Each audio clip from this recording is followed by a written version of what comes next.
1971, when President Nixon took the United States off what was left of the gold standard, the world has operated under a system of money called fiat. The dollar, the pound, the euro are all government fiat currencies. Fiat is a Latin word meaning let it be so. It is the law that this government currency be money. Indeed, without that legal enforcement, and the fact that we must pay taxes in this money, that dollar bill or that computer digit that represents a dollar would be pretty much meaningless.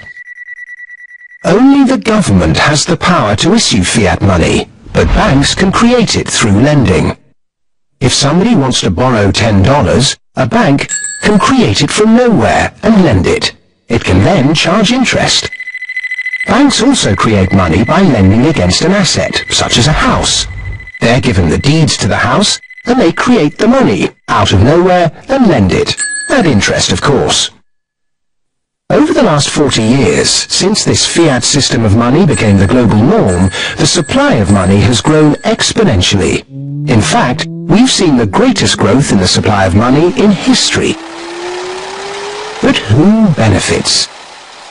Of course, those that have the power to issue money, governments and banks.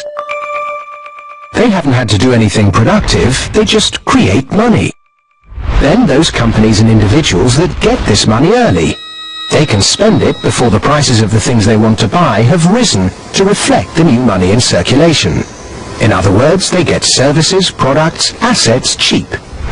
But prices soon rise. So holders of assets such as shares or houses will then see gains, without there necessarily being any improvements to the company or house in question. Often, this can lead to speculative bubbles. Who gets this money early? However money is created, be it through lending, fractional reserve banking, financial bailouts, or old-fashioned money printing, banks are always at or near the top of the money issuing pyramid. Next come corporations who borrow large sums, those on lucrative government contracts for new ventures, particularly overseas. Banks associate companies and partners, those that borrow early and at low rates, and the bank's senior employees.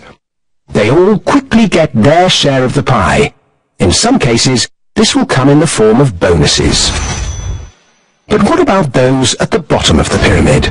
Those on fixed wages or incomes, those who live in remote areas, or those with savings. By the time this newly created money has filtered down to them, the prices of the things they want to buy have increased.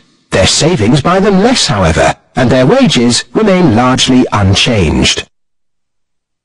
In some cases, they have to take on debt just to be able to afford the things they were previously able to buy, which means they have to go back to the banks.